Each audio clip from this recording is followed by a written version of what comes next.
So, hello kakabsat. So, kahapong ganap nga ito. Yes, alas 7 pa lang nagpunta na ako kina Kambalaki at Kambaliit. Pero pagdating ko doon, hindi pa sila nakaligo mga kakabsat. Kaya ang ginawa ko, hinintay ko sila. Mga 15 minutes siguro ako naghintay. And habang naghihintay, tignan nyo naman ang tanawin. 'Di ba napakaganda. Nasa second floor kasi sila. And then after nyan, lumabas na.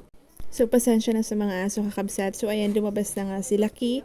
And then, sumunod na din si Liet. And after nyan, pumunta kami dito sa baba. Tayo, linihintay din namin yung isa naming kasama. Pero yun pala ay hindi na siya magpapahintay. And ayan nga, nakita namin yung mga classmate namin na papunta na rin sa Ermita Hill. Yes, sa Ermita Hill kami pupunta ngayon dahil may seminar kami nung Friday. And yun nga mga kabsat, yan yung school namin, yan yung exit ng Ascot. Wow, exit! And then paakit na kami sa Ermita Hill niyan. Medyo hirap yung tricycle kasi talagang mataas nga naman tong Ermita.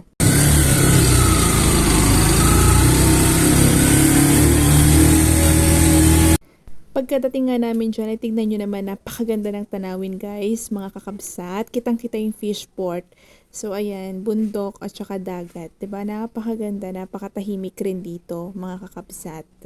So, ang ginawa ko, ayan, nag-video muna ako. Tapos, tinawag ako ng classmate ko ni J. Person. Videohan ko daw yung mga pusa. Dahil kulay luya at saka kulay tilapia. Diba? Pangpaksiw. Inisip na pangpaksiw yung mga pusa.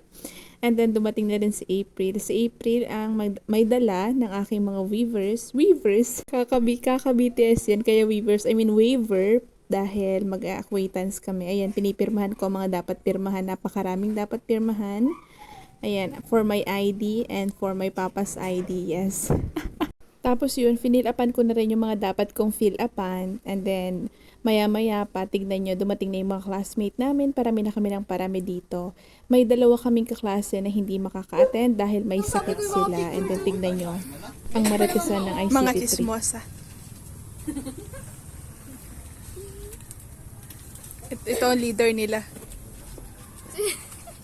Nung mag-aalas 9 na ay nagpunta na kami sa room na pagsaseminaran namin dahil ayun naman naming maliit pa kami pumunta doon, 'di ba?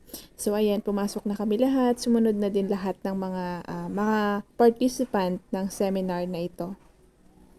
And habang nakaupo nga mga kakabsat, ay nakita namin ang katabi kong si April, itong cherry blossom at saka mga book, mga Japanese book yata ito. So, ayan ang kumuha ng attention namin. Tapos, meron pang mga babaeng nakadamit ng pang Japanese. And then, ayan, tinawag sila dahil inaya silang magkape ng mga magpapaseminar sa amin. So, mga gutom yata itong mga ICT ring ito. So, nagpunta sila. At parang mga batang tuwang-tuwa na nagkaroon ng kape. Diba? Tignan nyo naman yung mga expression nila. Napakasasaya. O, yan si Freddy nag-aalok pa. No thanks, Freddy. Wow.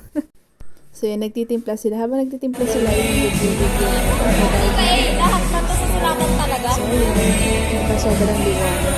Ginawan kita magsulat. Sobrang against nila.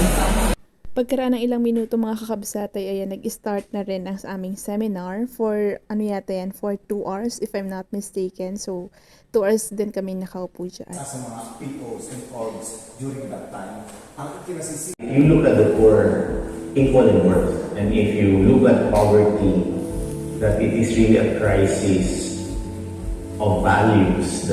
Actually, nakakatuwa, napakarami naming natutunan sa seminar na iyan na sana in the future ma-apply namin. Tapos after na, nagkaroon kami ng may pa-survey sila, tapos nagutan lang namin and then awarding ng certificate, tapos nag-picture kami. Siyempre, nag-picture din kami magkakaklase. Tulad yan ang sabi ko, kulang kami ng dalawa kanina. Ayan, ilan lang kami dyan dahil may sakit yung mga classmate namin. And then nung pauwi na, letter F, nung pauwi na kami, problemado kami kung saan kami sasakay, ako at saka yung kambal dahil walang namamasada dito sa Ermita. So, buti na lang yung mga classmate namin, meron silang kanya-kanyang motor. So, nakiangkas kami nila kay John Lloyd. So, thank you kay John Lloyd Cruz na talagang hinatid pa kami sa aming boarding. Well, hindi naman sa pinakang tapat, pero at least hindi na kami naglakad pa. So kakabsat, tignan nyo naman, 'di ba, napakaganda ng paligid, napakaganda ng pababa, puro green lang talaga. Tsaka pag tanaw mo sa yung right side ay dagat naman. So 'di ba, napakaganda talaga ng fresh ng air. Tapos si John Lloyd wala daw ulam. Ako din naman walang ulam, kaya kami ni Kambal ay bumili na rin. Yan ang binili ko, and si Kambal is atay yata, adobong atay. So, ayan, kinuha na ni Kambalaki yung order namin. I mean, in-order namin. Tapos, nag-video muna ako dyan dahil hindi pa tapos yung in-order ni John Lloyd. Siniserve pa lang. I mean, binabalot pa lang. Tapos, ayan, nakita ko si Ria May, ang aking dating batchmate. Dating batchmate. Tapos, ayan, umalis na kami pagkarating ng order ni John Lloyd. And then, bumaba na kami. Dito niya na kami binaba. Konti na lang naman yung lalakarin namin. Hi. Jong welcome sa Amida. Hi. Doon dito, kailangan namin paghiwalayin yung ulam namin kasi si Kambalaki, pakanan ang daan niya, ako naman pakaliwa. So sabi ko kunin niya na lang yung ulam niya dahil mas malapit yung boarding niya. Tapos ayun, kinuha nga niya yung ulam niya para yung akin naman naka-plastic pa rin. So ayun ako naglalakad sa yung boarding niya. Pagkarating ko nga ng boarding, kakabsat, iniwan ko muna yung sapatos ko dyan. So that's it for today. Thank you for watching. Yes naman.